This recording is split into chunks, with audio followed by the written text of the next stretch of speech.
Thanks for tuning in. This is JT. And if you're hearing this, you've once again tuned in to the Consequence of Habit podcast, episode 20.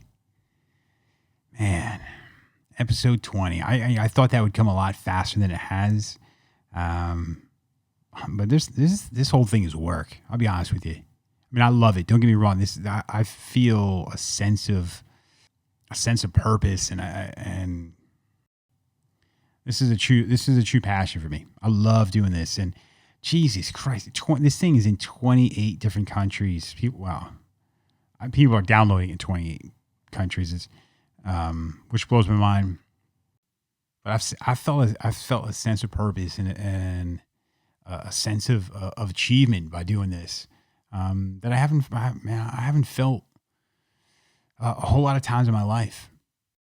I'm gonna be honest with you, man. It feels really freaking good. It feels good. Feels good making something, building something from nothing. So really what I'm trying to say is thank you all for listening and supporting this and passing it on to friends or anyone who's left a review or not. Just thanks for checking the show out. It means a lot to me. Hey, and we got some big news. Hopefully next week we're going to be announcing new websites, our first giveaway. So I'm pretty excited about that, and possibly an avenue for you guys to reach out to me to explain your habits, what you're doing, what you're not doing, what's working for you, or if you want to nominate somebody for a guest as a guest, you think somebody's story needs to be told. We're hoping to have the avenue to do that. So stay tuned. This is a part of the podcast where I talk about Athletic Brewing Company, and I don't mention them almost every single show because they pay me, because they do not. I talk about them because I believe in the company. I believe in what they're doing, and they were a huge part of my journey. You know, at one point in my life, I had to examine my relationship with alcohol and decide that it no longer fit into my life. And I was pretty bummed out about that, especially because I love good beer. I would say I loved it a little too much, but I enjoyed a really good craft beer. And I'd go to a party and I would see them all just drink. I mean, those little tops popping off those bottles or those cans cracking away. And I'm sitting there with seltzer water. Come on. That is until now, until I found Athletic Brewing Company. Now I get my cake and I eat it too. So whether you're like me, which means you really like beer, but you don't want the alcohol, maybe you don't drink anymore. Maybe you do drink, but you got something going on tomorrow. I don't know what you got going on. Who knows? Maybe you got a sporting event. Maybe you got a board meeting. It's really none of my freaking business. But if you want a clear head the next day, do yourself a favor. Get yourself some Athletic Brewing Company. They got some award-winning, and I'm not even joking, I just saw the email, award-winning beers on there. Use promo code capital COH20 and get yourself 20% off your first order at Athletic Brewing Company. That's capital COH20. Hey, this week's guest is a gentleman by the name of Anderson Silver. Anderson is a 3-time author on books on Stoicism. He's got a website called the stoicismforbetterlife.com. And I hope you guys enjoy this interview as much as I did. I got a ton from this. These are one of those interviews that whether it went out or not is almost irrelevant, because for me personally, I took a ton away from it. It was an absolute pleasure talking to this guy. So without further ado, please welcome Mr. Anderson Silver.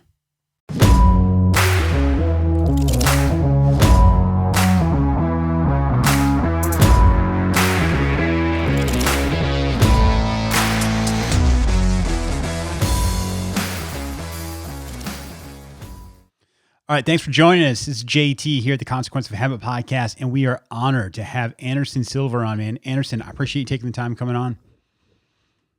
How's it going? Good. Hey, so, this isn't my first podcast about Stoicism, but I definitely want to, just in case anyone hasn't listened to it in the past, if you could give a brief kind of synopsis, if that's possible. I know it's a really in-depth subject, but just so somebody knows what Stoicism is. Sure. So, what Stoicism is, it's an ancient Greek and Roman philosophy that came about as a guide for life for people back then who were living crazy lives. Right, like your ruler could change from one week to the next, and there were plagues and whatever. Stoicism has stood the test of time and found a re-emergence in the past 50 years. The modern sciences has adapted it. We use cognitive behavioral therapy now, which is entirely based on Stoicism. It was two Stoics in the 70s that built this thing with ancient Stoic texts. And what it means to be Stoic, my interpretation, if I could put it in one phrase, is learning to use your rational mind as often as possible in the present moment. Yeah. It's funny because when I'd heard the word stoic before, and it was usually from my vet when I would bring my dog in, and he would be real nervous. And he would get a shot, and he wouldn't flinch. I go, man, he's so stoic. So when I first started learning about Stoicism, it was actually through some of the similarities of a 12-step program, because you mentioned cognitive behavioral therapy, and I know a lot of the 12-step stuff is also somewhat based off of. I mean, when you put them side by side, there's a lot of similarities. So it kind of blew my mind. I just thought it was not showing pain or not showing emotion. And and I think honestly, that's the definition that most people think of when they hear that. So yeah. And I spend a lot of time talking about, Stoicism has got a lot of not bad press, but, wrong. People have the wrong ideas about it. It's associated with this, don't show emotions, go through life, with a stiff upper lip. It's also being associated with toxic masculinity. So in a lot of my articles, I discuss how this is, nothing could be further from the truth. We accept our emotions. We actually have words for, proto emotions. It happens. It's like, when you stub your toe, you're gonna get upset. This is normal, and to deny that is inhumane. And so Stoicism, unlike a Buddhist approach where emotions are like water off a duck's back, you let it go. We look at our emotions dead in the eye and say, all right, I get you, but you're not the real me. I can still do the right thing. A very simple example I can give: bravery is not a lack of fear. It's the capacity to do the right thing despite fear. So to be a Stoic, not the adjective, but the philosophy is to still do the right thing despite your emotions, not because you don't have emotions. What I think a lot of people are going to find interesting is your backstory. If you could, because, I mean, I was reading it, and we discussed, or we talked for a couple minutes, I think about a week ago. And when you started telling me your story, and then when I actually started reading about it, well, I want you to tell it, because I think it's a really important thing, and I think it plays into what you're doing and how important you found stoicism in your life.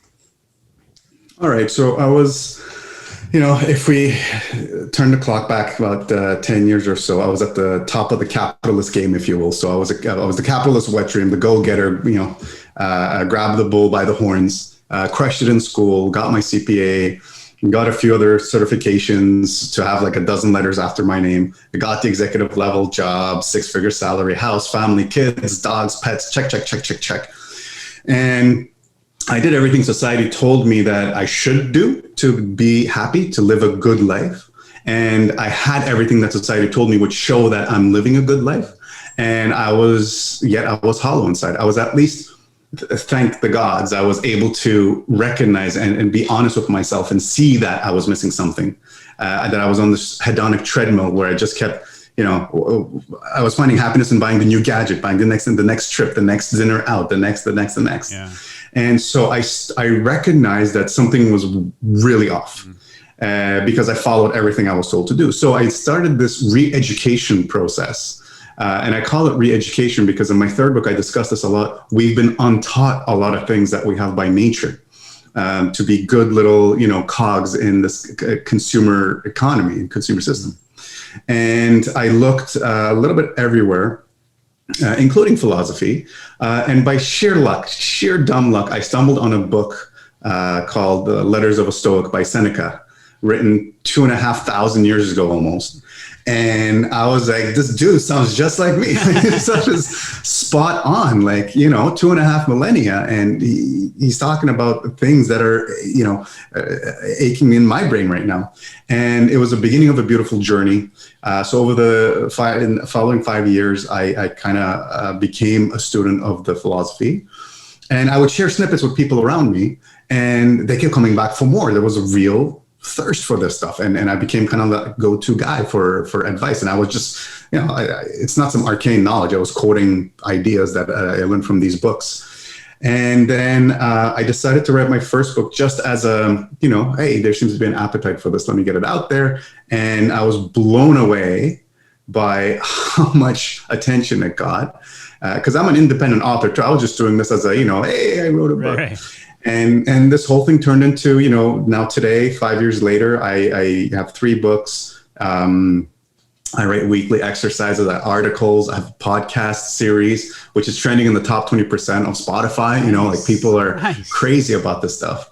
I've been approached by publishing houses to write books for them, which I straight up refuse because I want to keep my content mine, right? I don't want page numbers pushed on me or an agenda pushed on me. I write Stoicism the way it should be, with no fluff, no muss. Right? When we talk about the great books of Stoicism, they're all 80 to 100 pages. And so I shamelessly emulated my teachers, and my books are also, 80 to 120 pages each.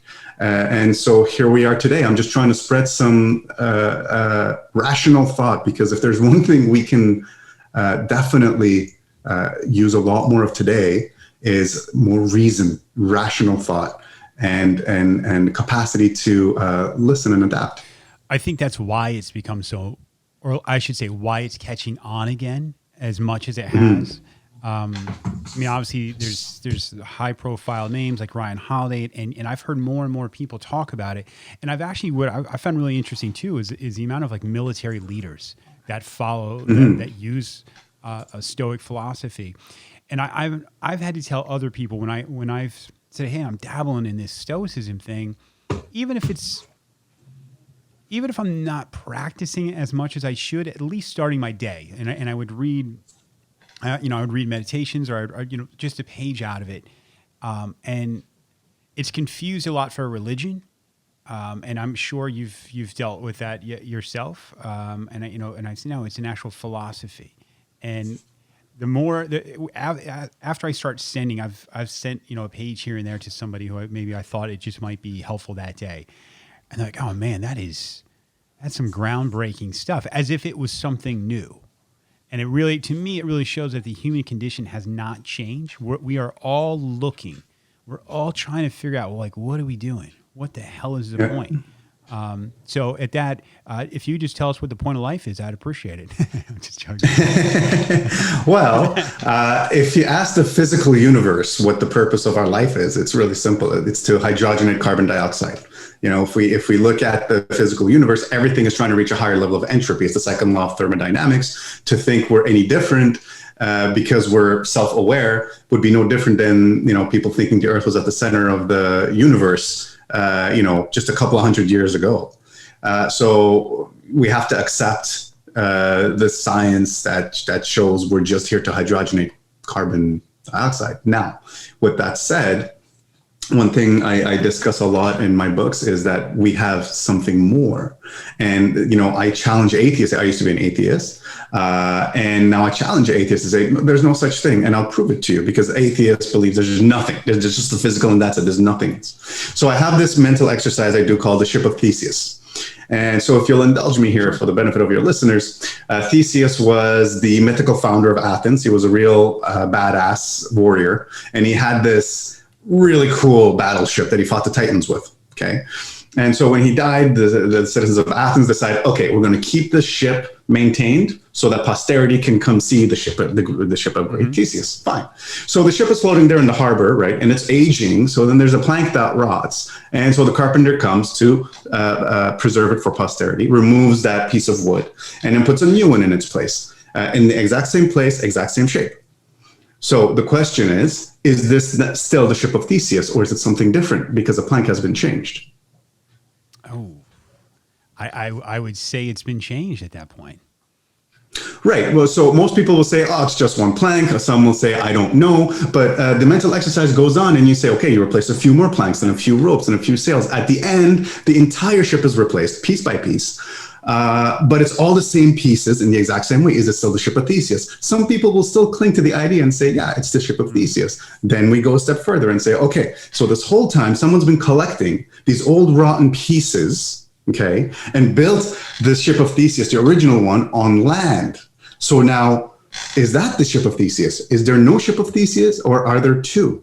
Okay, there's no real answer to this, but it triggers this idea that helps us recognize that we have something more beyond the physical. So when you look in the mirror, and you've looked in the mirror your whole life from when you were a child, you look completely different. You've changed physically. You've aged. There might be listeners out there who had tragic accidents where they lost their limbs, let's say.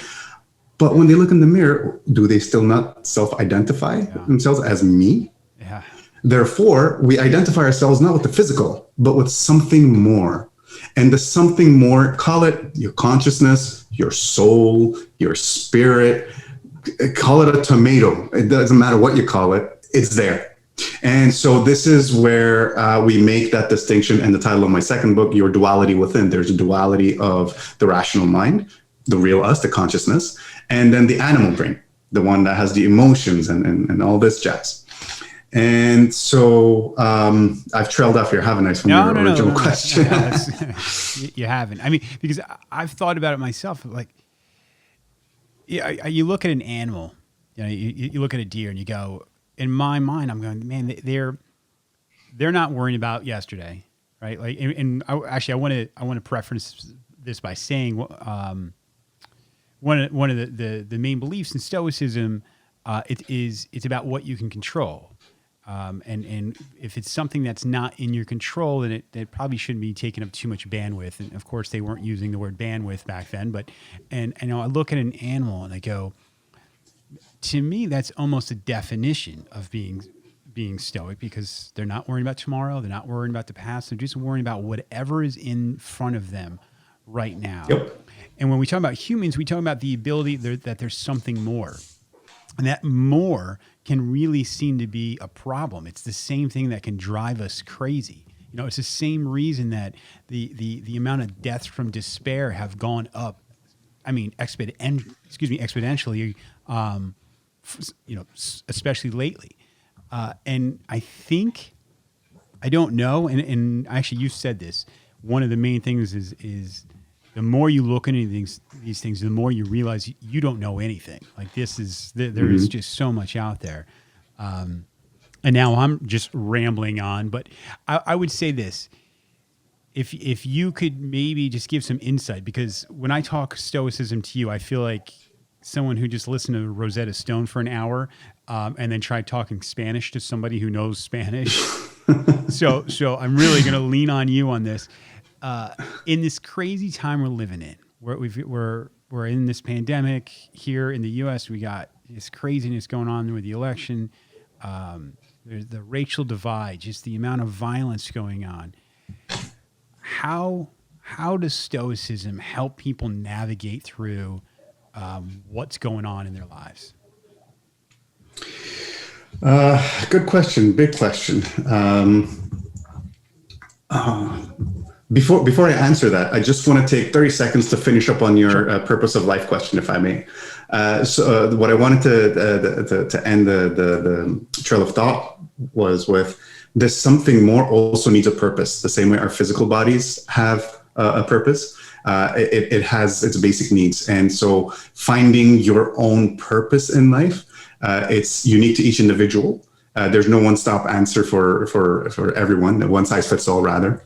And that's why I chose to write my first book about finding your own purpose. I guide the reader to define what they want to do in life, what the something more needs. Because, to quote Nietzsche, he who has a why can endure any how. So when we find our purpose, we can deal with whatever life has to throw at you because you're no longer distracted by, and this is now going to segue into your next question, you're no longer distracted by the nonsense idiosyncrasies that's happening around you. You're focused on what you're trying to accomplish in life. Okay. And so this brings us to how do we deal with what's happening out there? Simple. It just is. Life just is. Life is thus. We have only one reality we live in. Okay. There's no other reality we can escape to. So things like hope, wish, oh, if things worked out this way, if just this would have happened that way. Yeah, great. We can think about it, but it didn't, and it's not gonna. There's no other reality that we can go to. It is really that simple. It's simple, but it's hard to apply. Stoicism, anyone who gets into it, I could teach it to you in one day. We can sit down and spend the day chatting about it, and I'll teach you everything there's to know about it, because there's really not that much at the core of it. But it's simple stuff, but it's just difficult to master. And so in Stoicism, we say, there's no such thing as a sage. A sage is someone who can be virtuous all the time. It's impossible. It's impossible because we live inside these vessels that are imperfect. The starting point of Stoicism is to accept that we're social beings with a capacity for reason. We're social animals with a capacity for reason. And, this touches on really nicely before you were talking about how you see animals as being very stoic. And that's very important to us that we remind ourselves we are an animal.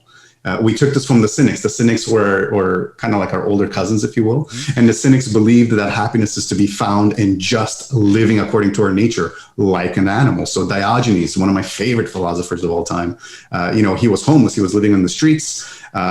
He was a real nutcase. Like if he were around today, he'd be in an insane asylum. But point being, we have to kind of recognize that this world we've built around us with social norms and companies and jobs and this and that, it's all fake. It's not an illusion. It's there, but we kind of live that way because we've all agreed to live that way. And we have to kind of see beyond that. So when you talk about politics and this divide, the only thing that's real is the divide. Everything else is fictitious. Everything else is absolutely fictitious, even the things we're arguing about. The divide, however, is real. And so what I can do as a Stoic is have a conversation. That's the only thing I can do to bridge the gap in any divide. And, when I have discussion, I've been on podcasts where we've spoken straight up because I'm from Montreal, Canada. And that's why some of my, English words might be a little off for your listeners. I'm from the French part of Canada. I've had straight up debates about socialism versus capitalism, where I'm able to bring people to a consensus, to agree on things, because at the end of the day, if two people have differing ideas, and there's a lot of that in the States right now, right, where people are on polar opposites of many different ideas, everything from face masks to, parties, the election you're going through. But these are all, everybody at the end of the day is just trying to live a happy, pain-free life. Everyone wants the same thing. So there must be a way, if people talk and are open to it, to bridge that divide. Now, you can't force this on people, but there are people out there who are willing to listen. And those are the ones you can have conversations with. And that's pretty much all you can do. Yeah, I think it couldn't be more important than it is now. And we before I hit record on here, we started talking a little bit about social media, and I think you touched on that. We've created a lot of these things around us, right? And mm-hmm. if you can step back from that and just be aware of that none of this. Like you said, it's not real. Like social media, it's not real, but it's very easy for us to live in a fragmented reality within these things. And I think one of the reasons, before we were connected with the world, you had a much smaller circle, and I think things you had control over. And it goes back to the control thing. And when mm-hmm. when the world is opened up and there's these opposing ideas and there isn't a conversation, it's just you making your point. Then that really becomes a problem, and you feel out of control. And people that feel out of control, it just doesn't usually end very well. Yeah. I'm curious. Did you just, so you start looking at these books, right? And you start reading about Stoicism. Was there more? Were there Stoic mentors other than the authors of these? Or were there people that you're talking to, just like you and I are talking back and forth, where you were maybe, bouncing your idea of, or your interpretation of the philosophy off of? Or is it the text so direct and blunt that there isn't a whole lot of room for interpretation? Column B. Everything is so straight up, straightforward, simple, to the point. It's not rocket science. So no, I didn't have anyone else in my circle. In fact, quite the opposite. I was surrounded by people that were still, chase, trying to go out after the promotion. What car are you driving? Did you get this thing? Did you get that thing? Money, money, money, title. There was nobody in my circle that knew about Stoicism. And when I started my journey, of course, I got a lot of funny looks, like, okay, he's having a mental breakdown. Okay, I see. Here we are 10 years later, my hair is still nice and black, and I see all my colleagues, they're already sounding gray. You know what I mean? Yeah. I sleep like a baby every night, no matter where I go, no matter where we travel. Everyone's always complaining about something. I'm totally Zen, man. Ancient Stoic text is so straightforward. Okay, the caveat there also, it depends on the translation. I've read the same manuscript, 2 different translations, and they're like, the words are different, because ancient Latin doesn't translate to English today like super well. But all that to say, and I mentioned this before, Stoic writing is very simple because we don't believe in wasting time. And like you mentioned, Ryan Holiday, yeah, he's a big name out there, but I'm very much against his writing style. His books are full of a lot of empty space and personal stories. When I read the ancient books, there's nothing, it's just bing, bang, boom. Yeah. Why are you still wasting time worrying about other people's stuff? Period. It's one sentence, done. A new idea comes next. It really is. And, if any of your listeners just pick up an ancient book and start reading it, it's going to blow your mind how you're like, how are these people feeling the same things I'm feeling? I'm dealing with all these anxieties of social media and the craziness of today. And how come they felt the same stuff? Well, guys, we haven't changed. Yeah. We haven't changed in the past few thousand years. That's, evolution is very slow. Well, and it's funny because you were talking about how when it was written, you said they were going through crazy times. They had leaders that were changing. They had pandemics going on. I'm like, oh shit, that sounds a whole lot. That sounds, yeah, I think you're talking about yesterday. So, yeah. So explain the process. So you start studying Stoicism. You start incorporating Stoic philosophy into your everyday life. How does that change look? I mean, I imagine you still have your job. It's not like you decided to quit and, live in the streets and you're still doing your everyday life. So explain that process. Explain how fast, how slow things started changing in your life when your anxiety started going away. Just walk us through that. Okay, so just a few things to kind of set the stage. One, Stoicism, because it's so simple, pure, and to the point, doesn't conflict with anything. Because I also do mentorship programs, I have devoutly religious Muslims, Christians, whatever, that are Stoics. I have former atheists turned agnostics like myself that, practice Stoicism. It doesn't interfere with your lifestyle. And unlike the cynics who believe you have to give up all material possessions to find happiness, the Stoics don't. So there were Stoics that were slaves. One of the most famous Stoic philosophers, Epictetus, was a slave. We have Stoics that, Seneca, he was the richest guy in Rome, richer than the emperor, or one of the richest, rather, statesmen. And then we had Marcus Aurelius, the emperor himself, right? Yeah. So why can you find Stoics in all walks of life? It's because we see the game that is fictitious, right? However, we choose to participate in it just to help along our fellow human beings. It's like playing a board game you hate just because you want to help out, your kids get through the co-op game, something like that. Right. So for myself, the change was gradual because there's no such thing as There's no quick and simple solutions that are good. There's either quick and simple or good. And just like anything else that's solid, Stoicism starts with a good foundation. So it took time, and the change was gradual.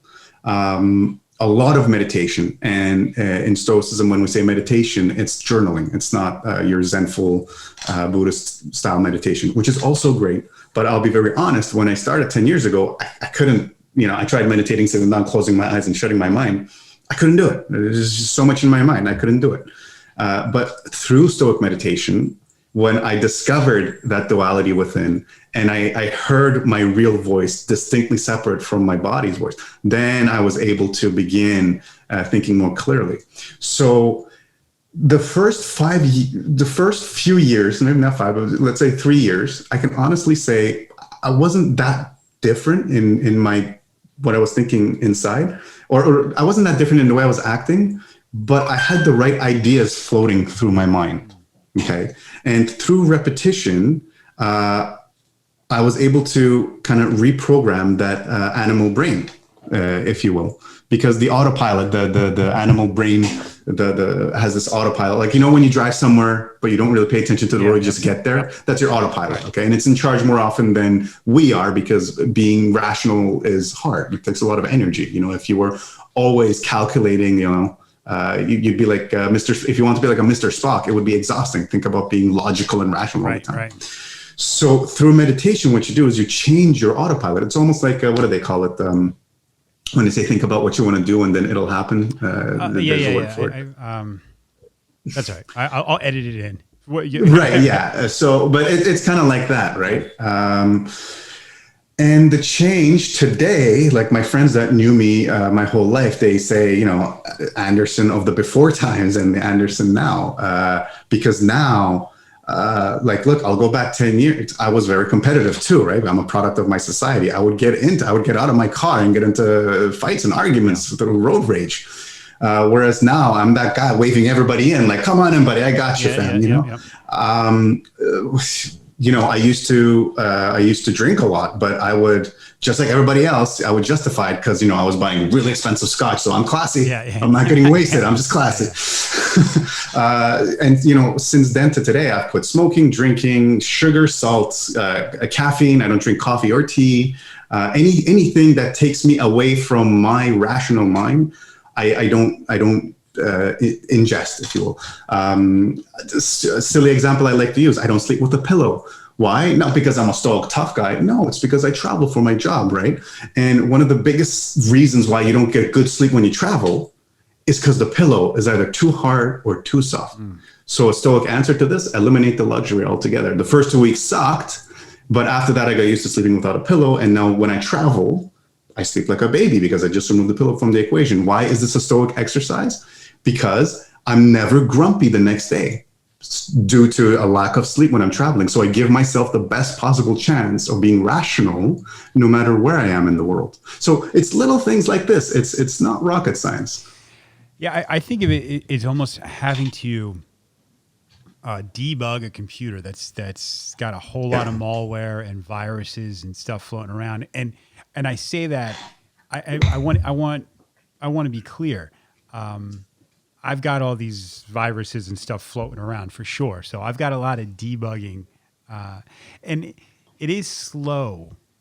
Anything, like even my journey of just change in general. It's not fast. It's a slow process. And I think it doesn't matter if you're a traditional or meditation where you're just trying to follow your breath, or if we're taking antidepressant drugs or whatever we're doing, it's that stillness is what I think everyone's looking for. When I talk about that deer, just sitting there, and it's that stillness of your mind. And you said you had that inability when you first started meditating, but now it comes much easier. I think, man, I think if that in itself right now. And these things, I'm holding, so everyone knows I'm holding up a phone. These sons of bitches have truly, I mean, when you talk about being on autopilot, so I travel a lot too. I spend a lot of time in airports, And when I don't have my phone in my hand up to my face, I look around, and it is unbelievable. If there's an enemy of stoicism, it's Apple and Motorola. Yeah. Do you still have those same struggles, or are they just not nearly? You're more emotionally aware and more in control of your, or intentional in your actions. Right. So we have this analogy in Stoicism we call the Stoic drowning man. Okay. And basically, all of humanity is in a decrepit state, including myself, but against our own will. We don't want to be bad. We just don't know any better. And so if we want to be better, we have to try and swim up this murky water to the surface to breathe the fresh air. And only when you're at the surface and you can breathe all this fresh air can you become a sage and be virtuous all the time. This imagery is spectacular in many ways, particularly to answer your question. We recognize we're in this water and we can't get out, right? Being a sage is a mythical. We can't get there. I'm always going to be drowning. So to answer your question, yes, I still have bad habits. I've quit a lot of addictions, and we all have addictions. Every single one of us. It's not just drugs, alcohol, whatever. It's phone, porn, gaming, workaholism, whatever. So I've quit a lot of them, but I'm always going to have something I can get rid of. Always, always, always. So my journey is ongoing, but I've eliminated the low-hanging fruit, or not the low-hanging fruit, but the most glaringly obvious things. And I'm a lot more comfortable with that stillness. So you mentioned that stillness, spot on, but people are afraid of it, which is why we're always looking for distractions, because people don't like to be in their own minds because our minds are messed up. Yes. And that's the first step in this journey. Journal. Mentally regurgitate all your thoughts and emotions into your journal. I keep my journals, and sometimes I'll go back to the first few pages, and I look back when I first started writing, and I'm like, man, I was a mental case. Like, look at the stuff I'm writing down. I'm like, I'm so angry, and I'm like, it's stupid, and everyone's stupid. Whereas now I'm writing more. I'm just reflecting. It's not even. I don't have any emotions left in me, because emotions, I mean, they're there, but they're like an annoying roommate. Like I hear them, they're there, but they don't really go into my center of operations, if you will, my ruling faculty. So I'm able to think a lot more philosophically. I do a lot of reflections, and sometimes I'll use my journal to make good decisions. Because again, the reason, and let me take 30 seconds here to explain to your listeners why journaling is so important, and it's our meditation. So we're talking about this autopilot, and we want to make sure we make decisions using a rational mind, not the autopilot. When you put a pen to paper, it is almost impossible to write with your autopilot. It is almost impossible to write without triggering your rational mind. Right? You can type on a keyboard with muscle memory. You can draw. You can, play music, whatever. You can do all those stuff with the autopilot. You can't actually write pen to paper without triggering your rational mind. That's why we use it as our form of meditation.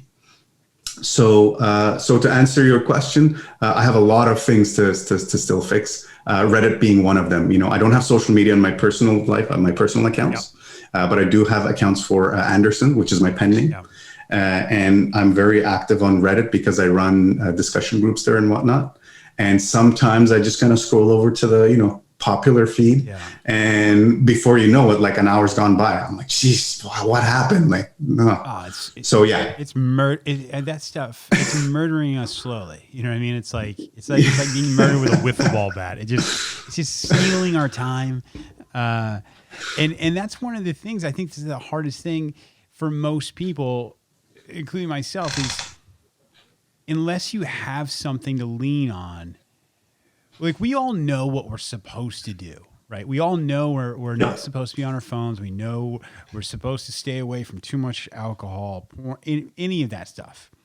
But following through with it, and I think it's the distraction. We go back to the stillness, and it's very hard to be on our own brain. Like when I started looking at my relationship with alcohol, I go, hey, why is it at this time every single day, this is what I do, right? And Yeah. and it's because I'm not comfortable sitting around with my own brain. Yep. It's not that it was overly painful; it was just uncomfortable.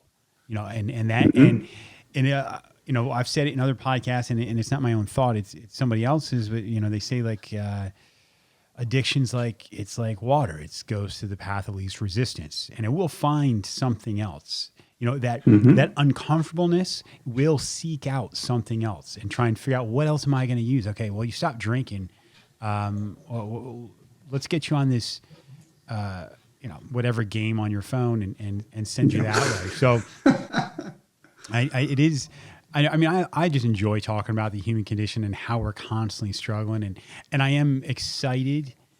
And because you've actually inspired me a lot in just even this conversation is exploring what Stoicism can do for us. And there's a reason that so many things are based off of it. You know what I mean? Like there's so many that. And if I can just jump in here for a second. Please do. It comes down to honesty. We lie so much to ourselves, so much. And when you start journaling and actually opening up, when you can kind of, at first you still stick with your regular thoughts, but once you're able to open up to yourself, that's when you can start healing. And that's when you can start, like you said, we know what the right thing to do is, but we just conveniently ignore it. Yeah. But if it's on paper and you see it every day and you're writing it, eventually you're going to feel like, no, I got to do this. I got to do this. Yeah. I'm a vegan personally. And you would not believe the number of people that begin their journey on Stoicism that change their diet, either reducing their meat consumption or going vegetarian, just because they can no longer justify, because we know the industry is a pollutant. Right. We know meat is unnecessary in today's diet. Like it's a luxury. It's, we don't need that caloric intake. We know we have other options. We know the animal cruelty, taking life for my own, sustenance, whatever. But we're like, burgers are delicious, bacon's delicious. That's my counter argument. Yeah, right. But a lot of people will at least reduce their consumption, or they'll recognize, okay, this is bad. Okay, why am I doing this? Let me do it a different way. So meat is just one example, but any other addiction, when you're honest with yourself, that's when you can change. And in terms of appreciating the value of our time, which you brought out, it goes to the heart of the Stoic, one of the pillars of Stoicism. We call, memento mori. You might have heard this before. Yeah, I almost bought the remembered. And one of the first things I did when I truly became a student of this philosophy, I tattooed it inside my right forearm. I'm right-handed because I wanted to see memento mori before I did anything. I wanted it, and it's facing me, right? Like I marked the vessel so that I, the real me, can see this, because it's so crucial to us. Now, why is it so crucial to Stoicism? It means remember death. It's not because we have a sick sense of humor, a dark sense of humor. And it's not because, remember you're going to die, so don't worry that when you're going to die, blah, blah, blah. No, it's to recognize that time, we all know we're going to die, but we conveniently ignore it. We conveniently ignore it and live as if we're going to live for 10,000 years. Like we just genuinely don't care about our time.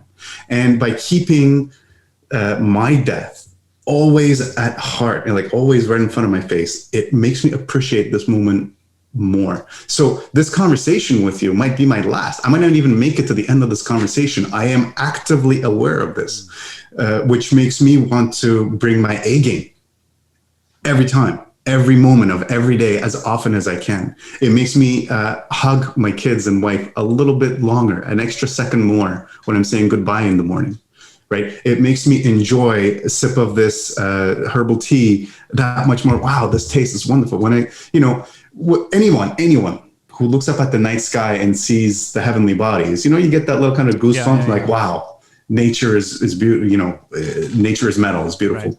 I see that in everything. I see that in this computer screen. I see it in, when I'm driving down the road, wow, look at this road that was built for me by people that came before me. Like how lucky I am, thankful for this. It makes me appreciate every little thing. So recognizing our, honesty with ourselves, Hmm. which includes being honest about our own mortality at any time, Yeah.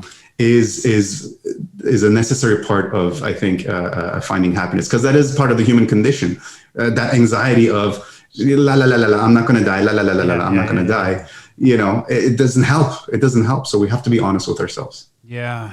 Do you find yourself, because I know actually being in nature itself is that, and I've read it in some other Stoic writings, hey, take a walk if you're happy, take a walk if you're sad, just take a walk. Is that something you've incorporated into your life a lot more? Are you in nature now a lot more than you were before? You're not going to like my answer. It's quite the opposite. Really? So I used to be in nature a lot more before because I found the happiness there, because I needed that external stimulus. Now I can find that same happiness anywhere. And I'll share this with you. So I'm able to meditate now, the go to my mind's eye, if you will, Yep. Yep. what I call the inner citadel, Right. while I'm awake, while my eyes are open. I do this a lot when I'm walking or driving, and I use imagery because we're visual animals. Mm-hmm. So my imagery includes, a bridge over a river. I talk about it in my book. So the river is flowing. River is matter flowing through time. Things happen and then things go. So this water is flowing by the bridge. It's hitting the pillars of the bridge, which is my perception, my capacity for perception. And then just as quickly as it came, it's gone. And so I meditate on that, and I'm on top of the bridge with my mentors, and that's where I make my decisions from. That's how I'm able to make rational decisions. Blah blah blah. So it's fun you mentioned nature. Even in my mind's eye, water is so important.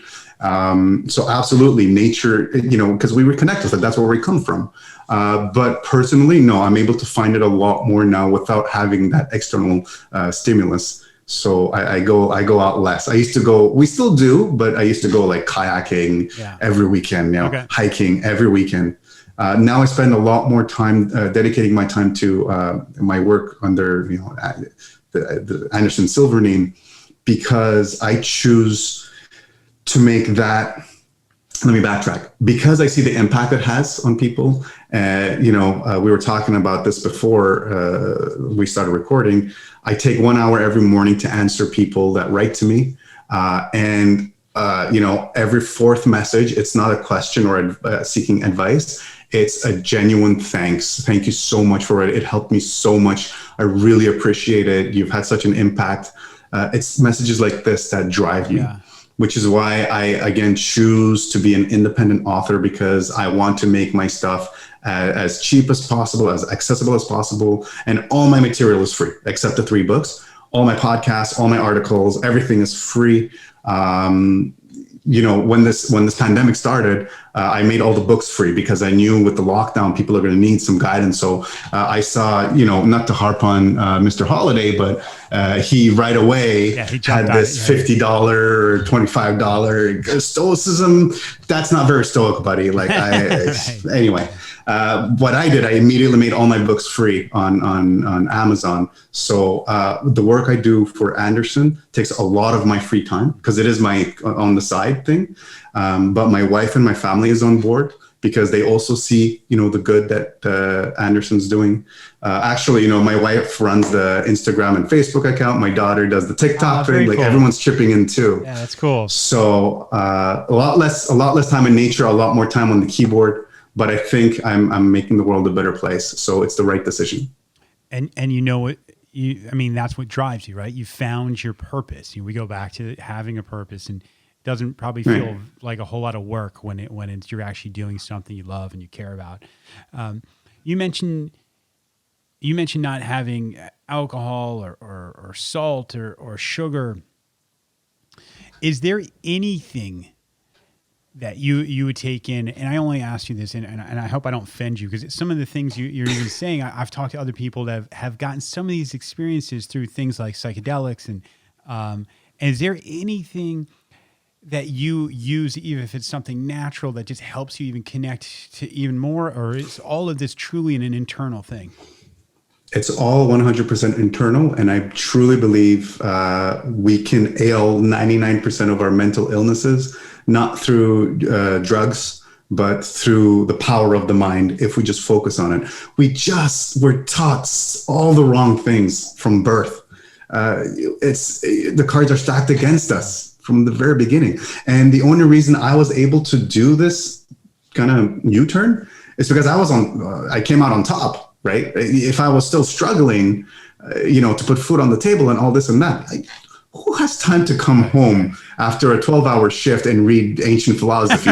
You're exhausted. Right. You're brain dead. You just want to turn on TV and watch, I don't know, Duck Dynasty and, try and burn some time. And so I'm one of the very, very lucky ones, which is why I put so much work into what I do, because I'm hoping, I see that it helps, but my hope was other people that might not be as lucky as me to be able to self-identify this can read what I write or hear what I say and be like, yeah, this makes sense. Yeah. This makes absolute sense. Is it a vital part of your mentoring? I know you said it doesn't interfere with any type of religious background or lack thereof.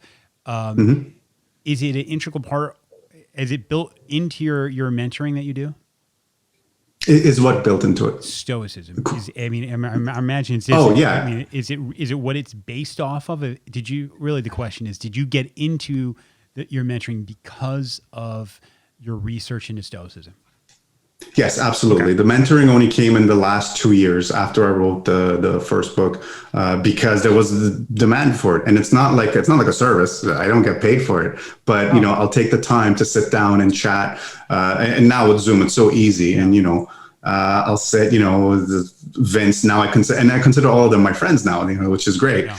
And I can comfortably say I can travel to maybe half the cities in North America now and have a place to crash at, after we have a vaccine, of course. Yeah. So that's all it is. It's really helping people find the path, right, and accelerate down the path. Because again, mine went a lot slower because I had to self-educate. I'm helping people kind of move down the path a little bit more quickly. That's all it is. And the reason is, so if we go back to my purpose, my necessities, I've identified the necessities for the something more that we spoke about earlier on. One of mine was the pursuit of knowledge, and here's why. So up until 10 years ago, it was about pursuit of money. It's all about money, because with money I can give to charity and I can leave money to my kids and da. But wait, here's the thing. One, I don't know if leaving money to my kids is going to actually make their lives better, right? Two, I'm not going to be there to see their lives get better. And three, pursuing that money is affecting my life with them now. So I thought, well, what could I work towards? Because I want to work towards something. And I realized through my journaling and reflection, it's knowledge. Because if I make 1 unit of money, I can only give that 1 unit of money to somebody, and then the end of transaction, that's it, right? But if I acquire 1 unit of knowledge, I can share that 10 times. And I haven't lost that knowledge yet. Yeah. So just by sharing it with one person in my mentoring or my kids or whatever, we've effectively doubled our knowledge as a collective. And we are social animals. We're pack animals, right? So what's good for others is also good for me. And then they in turn can share that unit of knowledge with someone else to perpetuity. So every unit of knowledge acquired and shared is a benefit to humanity. And so that's another reason why I still study and read so much, because I want to absorb more so I can share more. And that's why I do the mentorship program, because these are people that want to listen. And, Seneca tells us, we were talking about this before, on how to deal with this divide, all the stuff that's nonsense that's happening around us. We can't hit people over the head with something they don't want to hear. If somebody doesn't want to hear that locking kids up in cages is bad, I'm not going to have that discussion.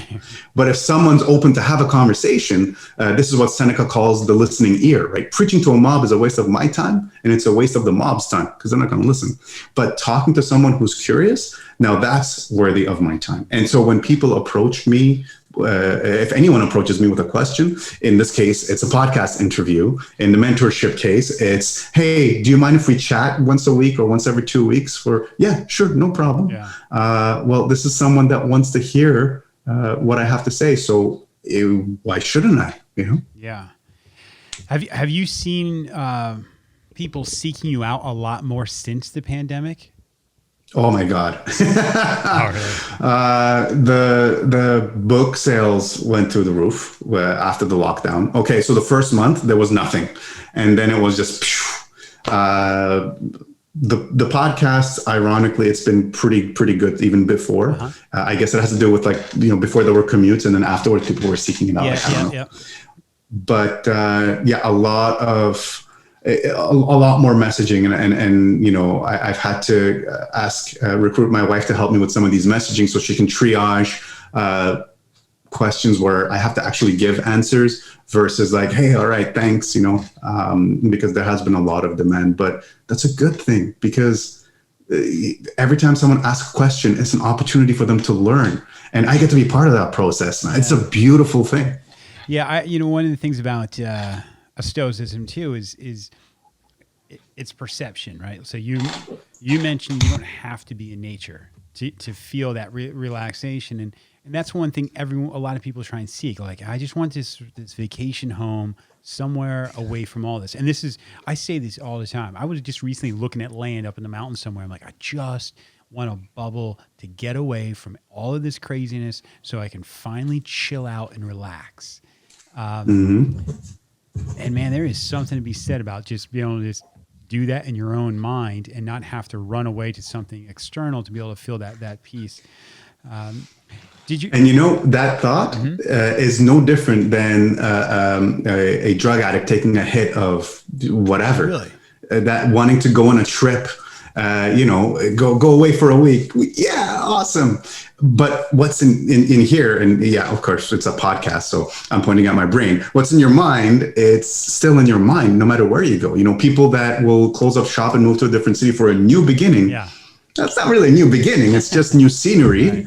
And it's going to wear off in a few months, and you're going to be right back, with the same thoughts in your mind. So it's all about fixing what's inside of us. How did your loved ones? When I really just the people immediately around you. How did they take to this? How long did it take before they started incorporating in their lives? Yeah, I mean, and what was the reaction when you said, "I'm giving up salt, sugar, and meat, and all of this"? Or was this a gradual thing? All right. So first, it was gradual, because you can't do all of that at once, and it wasn't like I didn't start off saying I want to be vanilla. No, it was just back in the day. The first one was smoking. I'm like, man, it's a cancer stick. Like, I know this is killing me. Why am I doing this, stupid? Right. So and then same thing with the alcohol and the salt and the sugar. And caffeine. And what's funny, when I tell people I don't drink coffee or tea, because tea had, herbal tea. Some people don't know this, but all teas are from one plant, whether it's black tea, gray tea, or whatever. And then what we call quote unquote herbal tea is basically tea made with anything other than the tea plant. Right. It's leaf soup, essentially. Right. So it's funny. Both my wife also, she stopped drinking coffee and tea, and we had tea one day, not even coffee, just tea one day, by mistake, and we were both like shaking. Mm-hmm. When you get that out of your system, you realize what a potent drug caffeine is. Oh yeah. Same thing with sugar, right? So a lot of people are on board with sugar, but it's crazy how potent caffeine is. Okay, the change was gradual, and the change is going to keep happening going forward. How did the loved ones around me react? Oh boy, my relationship with my wife and my kids is 10 times what it was before, because 10 years ago, I was the protagonist of my own story, and everybody else was just an accessory, right? I was the hero. It's me. Look at me. I'm crushing it. I'm Harvey Specter. Everyone respect me, whereas now I recognize I'm just part of the whole. And whether it's my wife or the guy I see, driving down the road or whatever, I recognize, and we all know this, that we're just matter. We die, we rot, that grows plants, something eats those plants, then they grow, then they die. It's just a cycle. We just happen to be a collection of atoms that's self-aware for a while, but it's still a collection of atoms that's going to, recirculate. I can honestly say my relationship with my wife is not that it was bad, it was good before, but it's at a whole nother level now. that I never even thought. I thought it was something in like Disney movies. Same thing with my kids. Really? You know, I didn't have a relationship with them before. I was just a dad, right? Okay. Now we have a bond, and you know, it's going to pay dividends for the rest of our lives. So I'm very thankful for this, and I can honestly say most people around me have picked up on various parts of Stoicism because they just see how unfazed I am by anything. You know, I'm always you know, steady as she goes. Yeah. And why wouldn't you want to pick up on that? You're like, okay, man, share dish. You know, what are you doing? Yeah. And that's been. Go ahead. Sorry, cut you off there. Yeah, you'll be around somebody who has that aura around them, and you know, of course, you want to tap into that. You're like, geez, you see Brian? Brian doesn't give a crap about anything. He's just always happy. You know, people cut him off. It doesn't even faze him. And you mentioned about being part of something bigger, right? We're all in this together, and if you can keep that in mind and get that story that you are the hero, or you are what, you know, everything else revolves around you.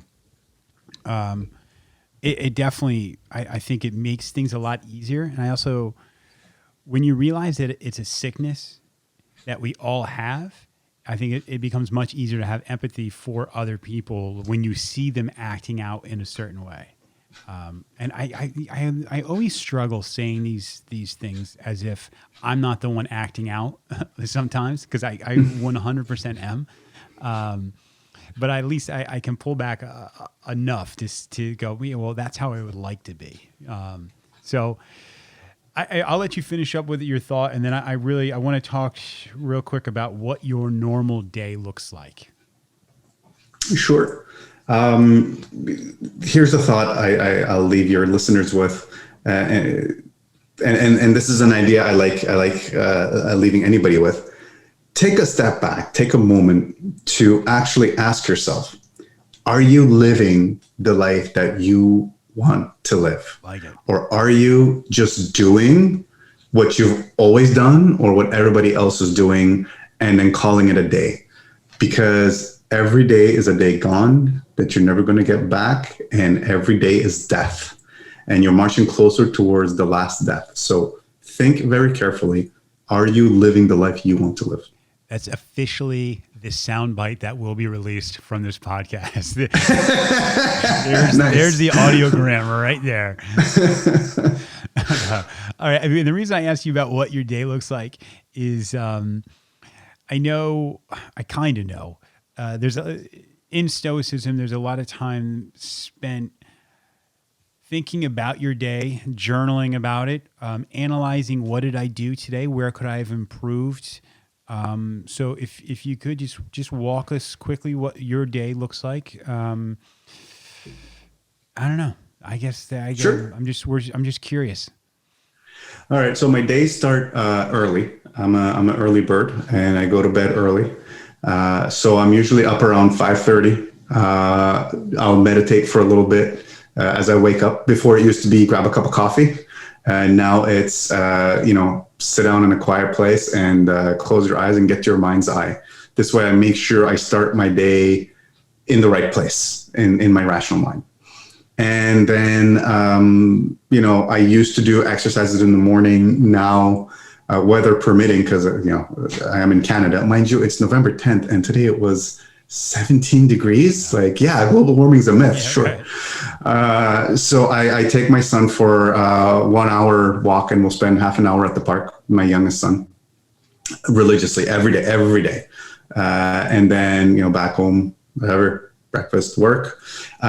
So sometimes if I had like a restless night, I'll take 20 minutes, half an hour to just journal at the park, usually while my son's playing, to clear my mind, to be like, okay, what emotions am I feeling and why am I feeling them? And it goes back to it's basic stoicism. Like, if you feel anxious, well, there's a reason. Yeah. Let's figure out why. Yeah. And then we can fix it. And usually it always comes down to, I'm worried about something I can't control. And so when I write it down and I identify it, usually, I'm in a good place. So I start my days off very positive, very kind of clear-minded. and then, work. You got to work. You got to go get that bread. Yep. But one more thing I do religiously every day is I write in my journal at lunch. Sometimes it's the only time I write. I try to write 2-3 times a day. But if there's one time I write, it's always at lunch. And here's why. As part of my necessities that we keep talking about, my why, my purpose in life, I keep that list in my journal. I have a laminated piece of paper. And I also have on the other side of that paper my list of five things you would do if you knew you were dying tomorrow. If you sit down and write 5 things you would absolutely do if you knew you're dying, you know you're going to die tomorrow, you'll notice that they're all very simple, easy things. It's not travel the world. It's not this. It's kiss my wife and look her in the eyes, dead in the eyes, and tell her I love her and she means a lot to me. Something like that. It's very simple things. So I have this list in my journal and I write at lunch. Why? Because, writing at the end of the day and looking back on your day to say, how did I live my day? Okay, I did this good. I could have changed this, whatever. It's good. And I do that. However, it's reactive. Writing at lunch and looking at my list and seeing what have I accomplished from my list of 5 and what haven't I accomplished yet from my list of 5 or my list of necessities. This way, it gives me a chance to proactively seek opportunities to do that in the afternoon. Because memento mori, I don't know if I'm going to wake up tomorrow. I need to do that today. And this, again, gives me that positive energy to be focused on the right thing to do, not just, well, I got to get back to the office and get that report to Bob before, whatever. No, I need to make someone genuinely laugh out loud before I quit, and that's one of my things. That's on my list. It's simple things. So journal at lunch, very, very important. At the end of the day, I eat my only meal of the day. I eat 1 meal a day, dinner. And because why, you got this inquisitive look on your face. Yeah. Why do I eat 1 meal a day? Because I like to eat and I like to have a big meal where I feel stuffed and, it feels good. However, I also know I only need a little over 2,000 calories per day. And that one meal in our, overstuffed North American society is about that. Yeah. And so instead of having 5 small meals throughout the day, I chose to put it all into 1 meal so I can really enjoy it. Why dinner, not breakfast? Because it doesn't fit my lifestyle. Yeah, breakfast would be better probably, but if I look at our ancient ancestors, when did they eat? At the end of the day, sitting around the fire, after hunting all day and, whatever they caught. So I think biologically speaking, also it fits. But anyways, and then comes my weakness, the one drug I haven't been able to fully quit yet, television. And I'll sit down and I'll watch something on TV with the family, but I do have rules. It has to be something educational. So I don't watch Duck Dynasty. I watch documentaries as much as possible or whatever. And at the end of the day, sometimes I'll write, but usually end of the day, I try to take time to read because I do try to read. I try to stick to a book a week or every 2 weeks, but it's not how much you read, it's how you read it. So you can see behind me, I have my library here and I insist on physical books because if you were to open up any one of my books, there's notes in the margins, there's highlights everywhere. And I'm able to go back to any book and find whatever information I'm looking for. And that's about it. It's pretty straightforward, pretty vanilla. And on weekends, I take the time to build furniture. Of course. Probably the only CPA in the world that builds wooden furniture as a hobby. Listen, I don't want to keep you on here all night. Where can people find you, man? Where can they find these books? Because I guarantee after listening to this, there's going to be a lot of people that are going to be interested in what we've talked about and ways that they can start maybe feeling a little calmer and having a little more stillness in their mind. So direct them in the right way. Sure. So if you're interested in the books, it's a 3-book series that covers Stoicism in general. You can find them on Barnes & Noble's, Amazon, Google, anywhere if you look up Stoicism for a Better Life. Specifically, the books are called Your User's Manual, Your Duality Within, and Your Dichotomy of Control. Everyone's always asking, how can I do Stoic? How can I do Stoicism? Stoicism is a practical philosophy, meaning you don't do Stoicism by memorizing quotes. You do Stoicism by actually applying it in your real life. And to that end, I write weekly articles every week, 3-4 paragraphs, one simple exercise you can do in your daily life to be more Stoic. I release these every week on my website and on Patreon, and I also share them on Reddit. I also have a podcast series for people that don't like to read articles. Exact same thing. 5 to 7 minute episode explaining one Stoic exercise you can do in your real life. These are available online as well. You can find links to all of these at stoicismforabetterlife.com. Everything is free. I make it free because I just want people to, check it out, use it, benefit from it. If you like what you see and you want to support me, patreon.com/Anderson Silver. A lot of people are support. That's how we got the website up. It's thanks to my Patreon supporters. I was able to pay someone to do this for me. But everything about me, I'm on social media platforms, all of them, even TikTok, thanks to my daughter. All my articles, all my weekly exercises, links to my books, everything at stoicismforabetterlife.com. Got it. Awesome. Anderson, this has actually been a really important conversation to me. I've truly enjoyed this. Really, it was really good, and it's remotivated me to incorporate it more into my life. And I appreciate you spending the time and sitting down with me. That's awesome. I'm glad to hear that, and I hope it inspires some of your listeners too. Go check it out, you guys. There's a reason it's around after 2.5 millennia. All right. All right. Thanks, Anderson. All right. Thank you. All right, that's it for me. Thanks for checking this show out. Thanks to Anderson Silver. Check out his books. Check out his website, stoicismforabetterlife.com. Hopefully you got as much from this interview as I did, and I will see you all next week.